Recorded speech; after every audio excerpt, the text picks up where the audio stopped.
From waiting for the iconic Stellaride wedding to another break? Imagine the long wait for our favorite Windy City doctors on Med. How about the officers on PD? No, this wait is literally killing. Because you think everything is getting better. Then boom! Listen to how this Chicago fire boss provided a horrible update for us One Chicago fans. This is really disappointing, guys.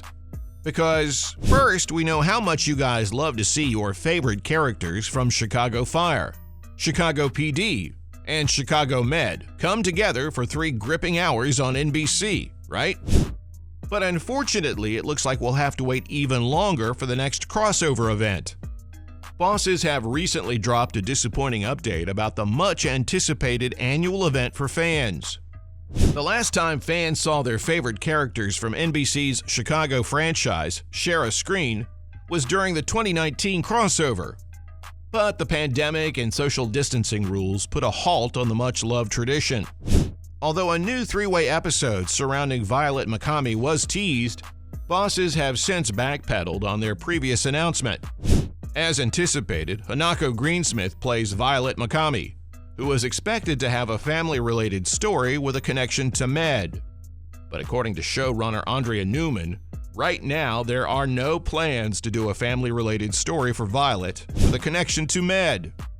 But hey, don't be too disappointed because who knows what will happen in the future. Newman added that they loved it when they have characters that can cross over to both shows, so there's still hope for the next One Chicago crossover event. But even so, let's take a breath and talk about some serious drama going down in Firehouse 51. You know Violet, the paramedic, and how little we know about her family? Well, as it turns out, viewers are just as curious as you are to know more about her life outside of the firehouse. But that's not all.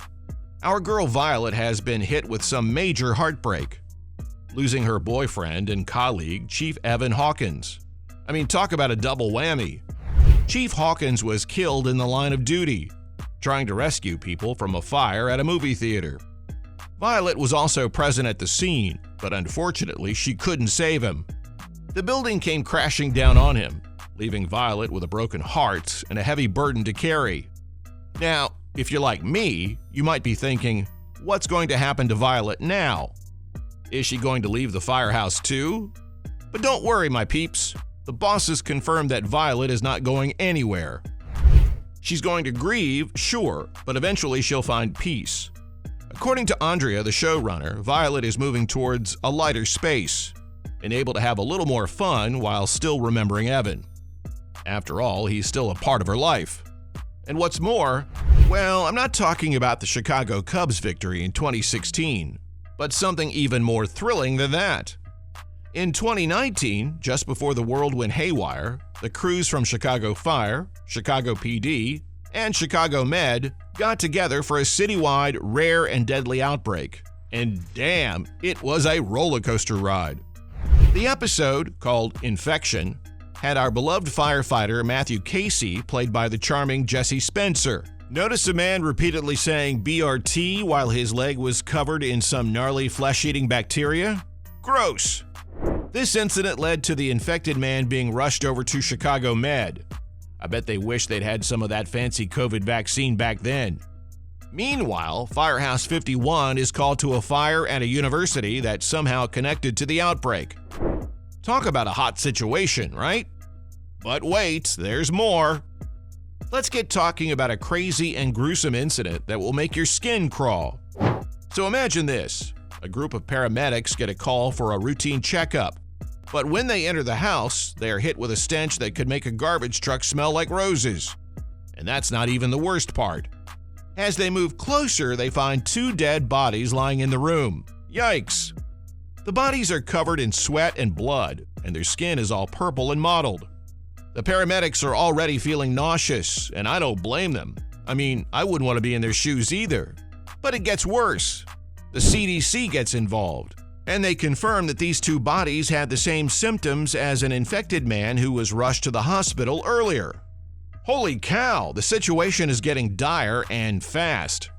The crew from Chicago Fire, Chicago PD, and Chicago Med are all called in for backup because the fate of the city is in their hands. It's a race against time, and they have to act fast to contain the outbreak before it spreads like wildfire. Now, the question on everyone's mind is, will our brave heroes save the day? Will they be able to stop the outbreak before it spreads throughout the entire city? We need answers, people. But anyway, listen up. NBC is shuffling things around, and that means, sadly, no new episodes for the next 3 weeks. Instead, you'll have to make do with some reruns. But hold up, where's the bait in all of this? Why is NBC giving us reruns instead of new episodes? We deserve some answers, don't we? Now, I don't know about you, but I'm not happy about this. I mean, we just got back from a 2-week hiatus, and now we're taking another break? Come on, NBC, give us what we want. We need our weekly dose of drama, action, and romance from Windy City. And speaking of romance, did you guys catch the latest episode of Chicago Fire? Kelly Severide and Stella Kidd's wedding is coming up, and we need to see what happens next. But now we'll have to wait even longer to find out. Even some of our fellow fans have taken to Twitter to express their disappointment. One fan wrote, "Another break? I can't wait that long." Another said, "Can't wait for the hashtag Stellaride wedding to happen. Looking forward to watching the upcoming episode in a few weeks." And a third added, "The wait is literally going to kill me." And it's not just Chicago Fire fans who are upset. Chicago PD and Med fans are feeling the pain too. We need our fix of our favorite Windy City doctors and officers, and we need it now. So let's hope NBC gets its act together and gives us some new episodes soon. Until then, let's binge watch some old episodes and relive the drama. And don't forget to tweet your frustrations and theories about what's going to happen next. Who knows, maybe the writers will take note and give us the ending we deserve. Because, for sure, can we recall one Chicago and how the 2021-2022 schedule has been all over the place? I mean, it's been a roller coaster ride, folks. We've had planned breaks for holidays and the Winter Olympics, but we've also had some unexpected curveballs thrown our way. You know what I'm talking about. Coronavirus restrictions and complications. In early January, things hit a little too close to home for the cast and crew of Chicago Fire. Filming was suspended for a hot minute after an outbreak of the Rona on set. I mean, come on, Omicron. Sounds like a transformer or a fancy new Starbucks drink. But in all seriousness, it was no laughing matter.